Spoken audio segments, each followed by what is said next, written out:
Question गुड़े बात करें क्या है, अरेंज द फॉलोइंग गुड़े बात करें इंक्रीजिंग ऑर्डर बात करें बेसिक स्ट्रेंथ। जब मैं कुछ बोल नहीं पाता थी मेरी आंखों में ऐसे दिख रही थी, ठीक है। क्वेश्चन क्या दिखा, arrange the following compound in गुड़े बात करें their increasing order of basic strength. Basic strength का मुझे क्या चाहिए बेटा बात करें, बेसिक स्ट्रेंथ का चाहिए मुझे increasing order. Increasing order, increase order में अरेंज करोगे आप, करोगे नहीं करोगे, करना है ना, तो अरेंज करो जरा इंक्रीजिंग ऑर्डर में करना है, ठीक है। पहले ये कौन है, ethylamine 1 degree 2 degree 1 degree 1 degree, then 2 degree ethylamine, then 3 degree ethylamine और देन एनिलीन। एनिलीन। अपन इनको देखते हैं एबीसीडी करके डालते हैं ना, ये बेटा ए है, ये बी है, ये सी है, अगर पूरे 4 ऑप्शन है तो याद रखना बेटा बात करिए ये पीएमटी में डायरेक्ट आएगा, मतलब अपनी नीट में, ठीक है। चलो बताओ इसमें मोस्ट बेसिक क्या है, मतलब लीस्ट बेसिक क्या है सबसे ज्यादा, एनिलीन। एनिलीन। ऐसा क्यों बेटा बात करें, ऐसा इसलिए क्योंकि जो NH2 नाइट्रोजन पे लोन पेयर है वो रेजोनेंस में पार्टिसिपेट करता है। बहुत बढ़िया। जो एनिलीन का गुड़े बात करे पता है, जो लोन पेयर है NH2 का गुड़े बात के वो कहां जाए, रेजोनेंस में, मतलब वो कैसा डीलोकलाइज्ड, तो इसका मतलब लेस अवेलेबल फॉर डोनेशन, और लेस अवेलेबल फॉर बात का for donation, so least basic. समझ पा रहे, इससे मोस्ट बेसिक क्या है, इससे मोस्ट बेसिक है प्राइमरी।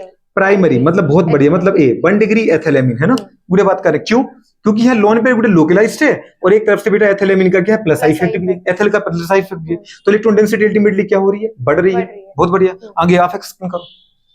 नेक्स्ट इससे ज्यादा बेसिक होगा टर्शियरी अमीन, क्योंकि हमारे पास यहाँ पे 3 ग्रुप प्रेजेंट होंगे। नाइट्रोजन जो है हमारे पास, उसके पास 3 C2H5 ग्रुप है,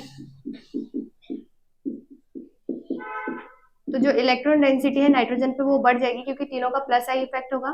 तो as compare to primary amine, जो टर्शियरी एथिल अमीन होगा वो मोर बेसिक होगा सी, और जो सबसे ज्यादा बेसिक होगा वो होगा हमारे पास सेकेंडरी एथिल अमीन, क्योंकि इसमें हमारे पास प्लस आई इफेक्ट के साथ साथ हिस्टेरिक हिंड्रेंस भी बढ़ रहा है, लेकिन सेकेंडरी अमीन में जो हिस्टेरिक हिंड्रेंस है वो कम है as compare to tertiary ethyl amine, इसलिए सबसे ज्यादा जो बेसिक होगा वो होगा हमारे पास सेकेंडरी एथिल अमीन। बात समझ पा रहे हो, गुड़े बात कर यही भी काम का था कि अगर मुझे देखना पड़े गुड़े कुछ ऐसे अपन पूछ रहे कि आई इफेक्ट के अकॉर्डिंग, आई इफेक्ट के अकॉर्डिंग तो गुड़े टर्सरी को ज्यादा होना चाहिए था, क्योंकि टर्सरी एथिलेमिन के अंदर आई इफेक्ट ज्यादा है, इलेक्ट्रॉन डेंसिटी नाइट्रोजन पर सबसे ज्यादा है, पर बेटा बात कर स्टेरिक हिंड्रेंस भी तो बढ़ रही है, मतलब तीनों तरफ से गुड़े बात कर बड़े बड़े ग्रुप अगर नाइट्रोजन को कवर कर लें तो नाइट्रोजन के पास कोई H+ जैसा कोई स्पीसीज आए इलेक्ट्रॉन एक्सेप्टर, तो क्या उसको इलेक्ट्रॉन दे पाएगा, नहीं दे पाएगा, मतलब इलेक्ट्रॉन देने की जो प्रोबेबिलिटी है वो कम हो जाएगी।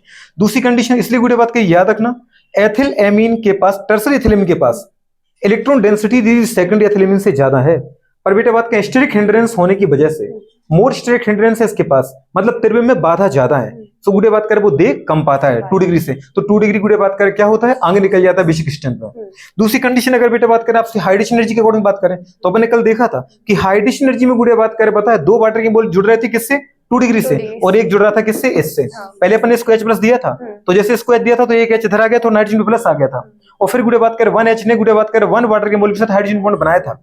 हाइड्रेशन एनर्जी क्या होती है, the total amount of energy which बात करें which is liberated during the बेटा बात के एडिशन ऑफ वाटर के हाइड्रोजन बॉन्ड के जुड़ने के दौरान जितनी एनर्जी निकलती है उसको अपन क्या बोलते हैं, हाइड्रेशन एनर्जी। तो गुड़े बात कर सबसे ज्यादा कौन है, 2 डिग्री, देन बेटा बात करें 3 डिग्री, देन गुड़े बात करें 1 डिग्री, और उसके बाद एनिलीन को दीदी याद रखना। अच्छा एक चीज और इसमें समझ में आई मुझे, क्या समझ में आई, एरोमेटिक गुड़े बात करें एनिलीन हो रही है, और एलिफेटिक में 1 डिग्री 2 डिग्री 3 डिग्री, 1 डिग्री ने भी देखो एनिलीन को बीट कर दिया, 2 डिग्री ने भी एनिलीन को बीट किया, और 3 डिग्री ने, मतलब 3 डिग्री 2 डिग्री 3 डिग्री 1 डिग्री, और सबसे पीछे कौन गया, एनिलीन। मतलब एरोमेटिक कंपाउंड की जो एमीन है उनकी जो बेसिक स्ट्रेंथ है वो एलिफेटिक से कम है। एलिफेटिक एमीन की जो बेटा बात करें क्या होती है, बेसिसिटी होती है, वो एरोमेटिक से ज्यादा होती है। क्यों होती है, क्योंकि एलिफेटिक एमीन में गुड़े बात का प्लस आई के इफेक्ट वजह से इलेक्ट्रॉन डेंसिटी बढ़ती भी है, और जो गुड़े बात का नाइट्रोजन का लोन पेयर है ना बेटा, वो क्या रहता है, लोकलाइज्ड रहता है। क्या रहता है, लोकलाइज्ड। जबकि अगर आप एरोमेटिक में चले गए तो एरोमेटिक में गुड़े बात का जो नाइट्रोजन का लोन पेयर है वो बेंजीन में चला जाता है घूमने, तो वो क्या हो जाता है, डीलोकलाइज्ड, मतलब वहां पे वो रहता ही नहीं है। तो एरोमेटिक एमीन में लेस अवेलेबल फॉर डोनेशन, और एलिफेटिक एमीन में मोर अवेलेबल, सो जो मोर अवेलेबल सो मोर डोनेट सो मोर बेसिक। तो कौन ज्यादा बेसिक हो, अच्छा एलिफेटिक या एरोमेटिक, एलिफेटिक। अभी हमेशा रूल आ गया, समझ पा रहे हो, aromatic less basic, aliphatic more basic. Aromatic more basic है कि लेस बेसिक, लेस बेसिक, क्यों, ड्यू टू गुड़े बात करें electrons of nitrogen involve in resonance, delocalisation, और एलिफेटिक में मोर अवेलेबल है। समझ पा रहे हो, बहुत बढ़िया। तो ये क्वेश्चन आ जाए, कर पाओगे, ठीक है। चलो अगला क्वेश्चन गुड़िया बात करें हमारे पास,